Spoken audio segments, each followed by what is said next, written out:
Can President Trump actually order American companies out of China? What is Steve Bannon's new film, Claws of the Red Dragon, all about? And why does he describe Chinese telecom giant Huawei as the greatest national security threat we have ever faced? How does President Trump differ from previous presidents, both Democratic and Republican, in his approach towards China? What did previous administrations fundamentally misunderstand about China and the ruling communist regime? And what is the role of Wall Street and Western business leaders in funding and empowering the Chinese Communist Party? And how can we expect the Hong Kong protests to play out? This is American Thought Leaders, and I'm Jan Jekielek. Today we sit down with Steve Bannon, former White House chief strategist to President Donald Trump, and former executive chairman of Breitbart News. We discuss how, in Bannon's view, the Chinese communist elites have gained power and wealth through access to Western capital and technology, and used that power to stifle dissent and advance its self-serving global ambitions. And we look at the threat of Chinese telecom giant Huawei and its ties to the People's Liberation Army, which are spotlighted in a new film produced by Bannon called Claws of the Red Dragon. Steve Bannon, excellent to have you on American Thought Leaders. Listen, thank you so much for having me. Steve, so in September, you're going to be releasing Claws of the Red Dragon, a film that's going to expose Huawei, the Chinese telecom giant. Tell me more. Well, one of the issues about Huawei, it's the technological arm of the PLA. It's the driver in 5G and quantum computing throughout the world. And whether it's Western Europe, Canada, the United States, or Australia, people, particularly citizens, don't really understand what's in back of Huawei. The deception, what's been in this indictment, and it's so the new Tang Dynasty TV was making a pilot for the beginning of a series. I got involved a couple of months ago, and I said, listen, this is exactly what the Canadian people and the American people need to see, which is a drama, not a documentary, that goes in a very dramatic, great acting, great photography, great music, to really allow the citizen to understand what the situation is with Huawei. So I'm very excited. This is a very powerful film. It talks about the arrest of the chief financial officer, who's also the daughter of the founder. I think it opens up and explains in a dramatic form exactly what's going on with China's encroachment into the technology area throughout the world. People will be shocked when they've seen it. We've already tested it with some people. I've tested here in the United States in Washington, D.C. Yes, I've had a couple of test screenings of the rough about a month ago, tested it with some fairly senior people in the U.S. government, and they were stunned by some of the revelations in the film. And so that's why I told Dr. Joe, about we've really got something, I think, very powerful here. And what I'd like to do is make a big deal about the opening in Canada. And what I'm doing right now, I'm fielding calls from all throughout the world, Australia, Europe, in the United States, to cut distribution deals so the entire world can see this. I think they're going to be very, very impressed. That's incredible. And Dr. Joe Wong, of course, the president of NTD Canada, our sister media. I'm going to read something that struck me in the press release, which kind of blew my mind a little bit. I mean, you describe Huawei as the greatest national security threat we have ever faced. That's America. I mean, bigger than nuclear war? This is quite the statement. No, because here's why. The future of all technology, the backbone of the future of technology is 5G. It will be a dominant technology. Right now, the path that Huawei's taken as a front for the PLA is to basically take over the networks and the components throughout the world. If we allow this to happen, even for a couple more years, Huawei is going to control basically the communication systems of the West, and therefore will be able to control the West.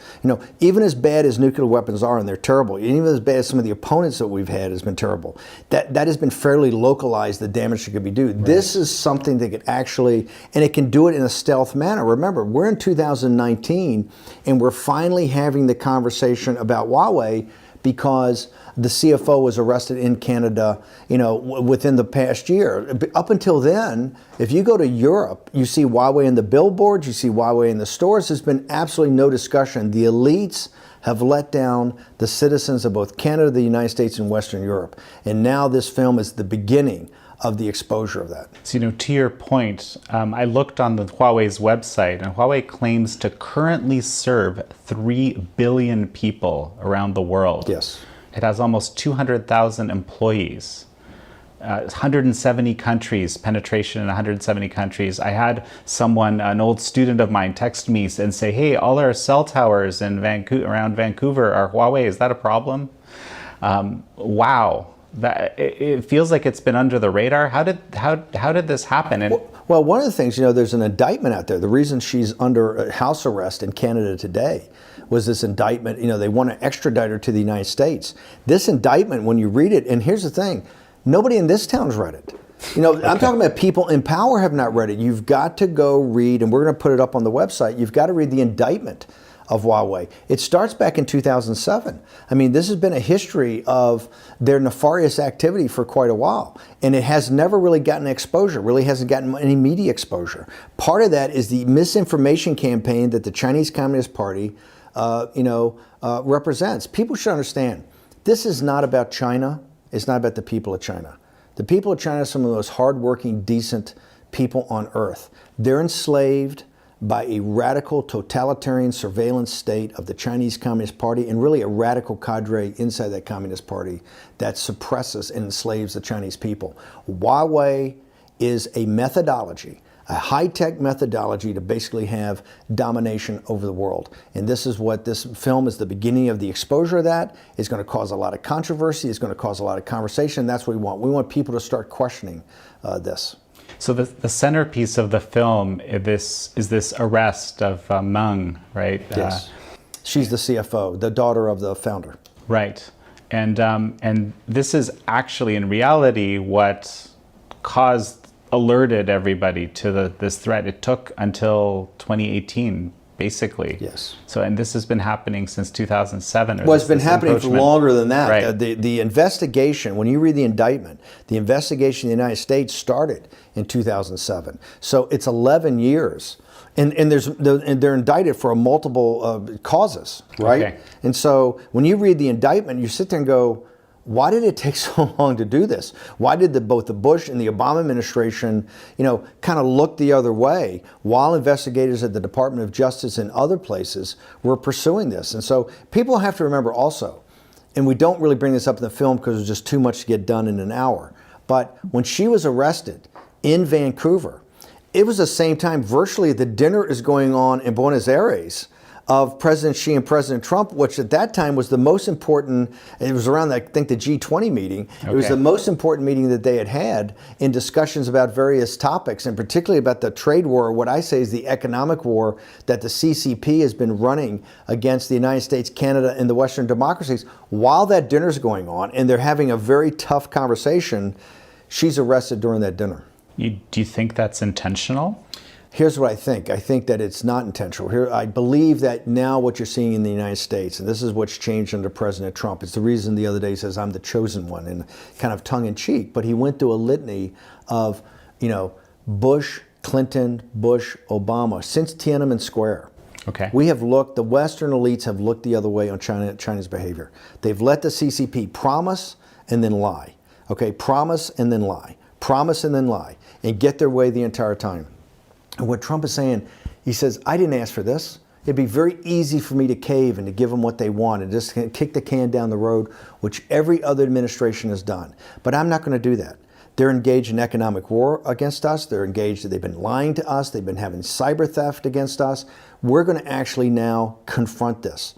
And it's not going to be totally pleasant, but it has to be done. And that's what he says, I guess I'm the chosen one, right? But he's made a decision. He saw today with this really throwdown that President Trump had, he's not going to back off this. What I think you've seen the sea change in the United States is that people call it the deep state. I don't. I think the apparatus of the national security apparatus, which the Justice Department is one, is now fully engaged in this economic war that China is running against us. And I think in the normal course of business, in the Justice Department, they finally decided they're going to act upon this indictment. Right? By the way, the indictment came down from a grand jury. Right. And that's why they acted upon it. And they went to Canada, the nicest people in the world, right? And convinced the Canadian authorities that you have to do this and you must do this for your own good. This is the power of the film. One of the powers of film, and I think this is the reason the filmmakers were so brave, is that it shows the tension in the Canadian government. Okay. This is not an easy decision. The CCP plays smash mouth, right? If you don't go along with what they want to do, they're going to come after you. And it shows in this entire, that's the tension in the film, is what happens to decent, honest people that see the facts and decide to stand up on the side of truth and the side of justice and the side of really democracy. What you're seeing in Hong Kong is kind of played out in this film of, and these are just, it's the common citizen. When they're called to duty of what to do, it's very easy to look the other way. It's very easy to let this kind of stuff go on because I'm just one little guy in an entire system. In fact, in the film, you see the tension of a lot of people saying, hey, look, you know, they're creating jobs, they're doing this. Why don't we just get along? Why are you guys bringing up all these problems? Why are you doing this? And what's so powerful is these citizens, whether in media companies or Canadian citizens or in the Canadian government, that said, no, this has to stop. And we're the ones that have to stop it. And so I think it's a very powerful film. And I'm very proud to be associated with it. And I hope that through my efforts, we can get distribution throughout the world and that people can start to see in 1 hour of a drama exactly what Huawei's doing.